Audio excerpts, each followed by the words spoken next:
transitaire jo donc kundo tapali mo mi tapal fiu kono ala mbudi baba avela deno ta parce que o yal mo inde ko avela ko fena ndengi andi hara ino jono ke transfer na mo 200 madu 500 ka orange money mako mi transfer on ala en franc on tapiramo Ana, goje ni ne wada be yasbe wada go piji madi kundo don yori wala afami mo ala ko mi fena na de mo ko fendo be negro ko be dari be ka trafu to bandigine kono minuma bandigine je jinde kande quartier ji tigi den ko to non mi jokka mi tappo yokku yaw yida mi ala jokka mi des mi fena ne o hamme hendo ko fala ko min ko hey ko udari jogo to buri mo laki awa on va voir non on va voir wallahi tallahi mi makko men naba amen baro ala mbudi quoi depuis ne bi ko mera ma minuma tetto be ala mais gojele na gojele il faut avoir là de parler là de parler la faire na brûler mi sorne mo avion gasse so na avion ay jay ay vélo ala anta way moto ala to no ka port on si yalti kanko mi jonta min inde programme yani fo mi windi kaydi makko ni fo ko inde makko mi hindi fenani mande on abala billahi wallahi ya dai ko da wolde ko ngono nunu de si mi gayno ena gayno ni ami na fi dungu jokkondire o fi wonu min mo itala pa kadi wela mi fuddo kadi joddingol kadi wela let ba mi wada do yi wela inshallah yidu be me ala ma fi munda de sai di an wodi non ka sari non non c'est grand jam bobo terateur on gaza ak salim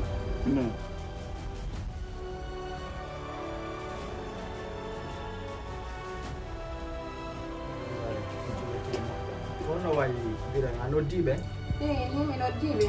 kon mi fala yawde hiwo yobe ndar si feddi e nyaw kambe kadi si nawnaale no jama on serno hore jam mi fuude jam mi tira ni kam mi tiwo wallahi on ti welti ke mo yano jonno do ka yawi da biray parce que do ko jombu ko ladduno la fa yalla wadi joni ha jom feddi hore jam sagan ko darno yilti torode ara do ko ene yaadata e der de balle do e yilti toto salla jabi nan no tabe wolna be fo fami ka wallahi Allah kila ndogo sonnajo en fait no wodi kal ko mi yawta ma seda and ko onde yawte don anda hay goto ton ko leedi jannani wonde yawgol no gasa min mi wotondire yimbe seedaabe ton kono na yimbe buy do sa yehi si Allah wadi en hewto yore jam na ko andar yimbe ben parce que jama na ka yawdo anda goto ton buri la min sagwan ay goddo na ko diskito ton ma dum habon fami kala ko wadi ko min sabboto la han arta a fami kala ko wadi a sabboto la hammi hewtita noddala min wolnala fami ka leedi jananir wonde yawgol a fami ka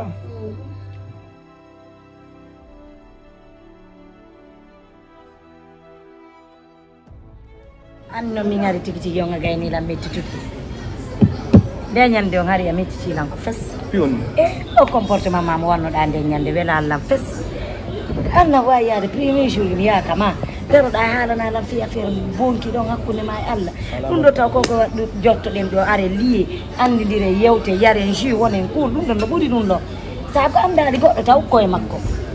oh alama kayre anti ka e de nyande no de ko do no alama wala ella anti andi ka si mi wadi ella mi rectifie kadi amun e dani non ko bayi ko du wadi ha mi jabi siden jodi do tan ma jabtama moi je suis vraiment désolé tout ce qui s'est passé ande ka wonde ndo c'est vrai si mi wadi piji gonton quand doit la rectifier idem que toi mais na rondi to piji gonton antu ngende andi kam yuko ka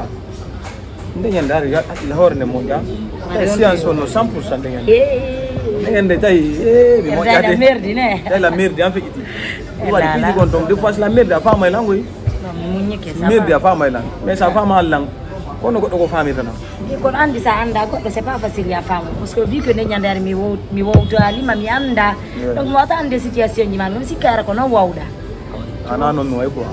merde de wonno wawni way dum le wade jabu merde gol no ande tan y a pas de problème non quoi même moi j'ai aimé ça ande ko den do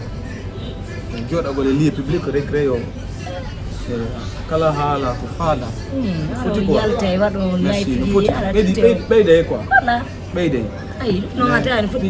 renforcer gigol fa ke tay mo be ko intérêt mo ngande est ce que don no ay imagine min kasse ko même jour mi na ma ya jonna som ma goddo ga hol tan la non le tan ah c'est ça je suis vraiment désolé OK bon enchanté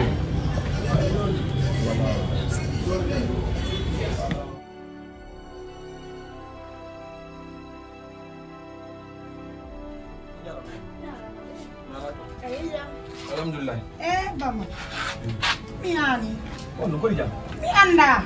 Mi ala ide kalsina no yara ka sodu tongo gawo woni. Mana gawo woni mi anda. Ammi no dimo numero di bakko ni lafi. Ah. Avia. Ana gari ne wallahi. Wena kyo? O wena kila mo ya do ko ka ko no ko ya. Wallahi mi anda simini on kali sina ko yari hare mi fenani on. Kali sina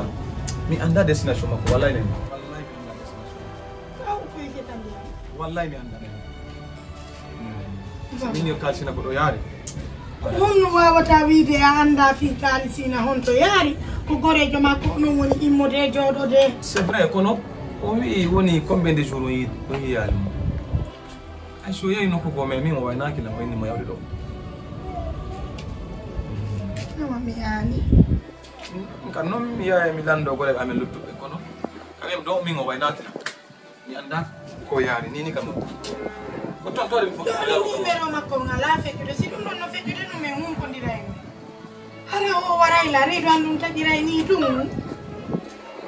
Allah rew joga. Sama sinandi wala non tay. Ko ngala na fena mi anda wallahi billah. Na problème e yaari. Mi yaay mi lando joni amene mari gorebe do ka base le do e le do mi yaay mi lando si tay na fusi ko problème mo ande ba mi yaay mi ande walla walla redo andum de piyanti ko mi tante mi fejjali redo andum hetti mi anda mi bali do dum mamo bernde ande no hetti no yarali no moddiri no hakkile Allah tawara ko jam mi danaki mi mejiti fi makawi Allah tawara ko jam amin ya joni walla yande si andi joni wallindire nene min kadi mi daara e côté on ga onon kadi yattanda no côté mon to min nyande do mi andi nouvelle makko wallahi mi andi nemo hakkunde nyalla ayso ay nando bobo ayso ma pa ki fi min côté on joni mi yeyi ko dum non ngadduno lan fi andu joni min kala yawde ka base do dara simi andi ta do lan no bi nan tudi no awane kami jokke ka base mon ton daren se yiya mi simi andi mi andi ne on so yayi ton joda ko problem ko ata ande do fon fiji ko be suude on on acci mi yami lando joni nan do hedditi ma do bama awa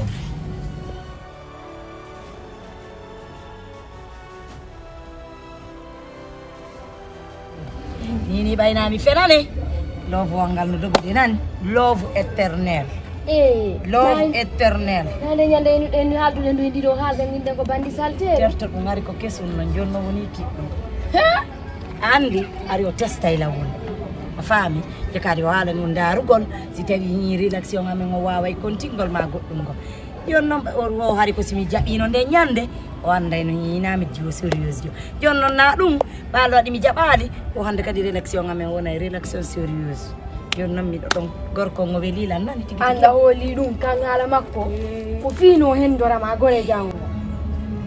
he anda holi on anda mari problem got simi anni ma goddum ko mi ngarno kadi ala ma minni ko bandi ko anko no gore jango ko bono nani mi falju mi nyaaw mo mi andam he awa watta yila nde o welila kono watta yila gore jango woro be ngandanta ko yewtay ko fi makko yewtete si jodoto ko fi makko jodo kera se nyamay kadi ko ma woni bismillah yon ko ngindu bama on ko fi bama se wali ke kadi kikide se hira istafala yiri ko fi bama ala yara non se mi yali mara neppi mari ngora ka on nati ka de jamma nay ka hakkila ma ka be ka jamma onati ko welila ko ben ya mi andar ko mi ngedo nyor kal woni jindi dude de nyande de ngal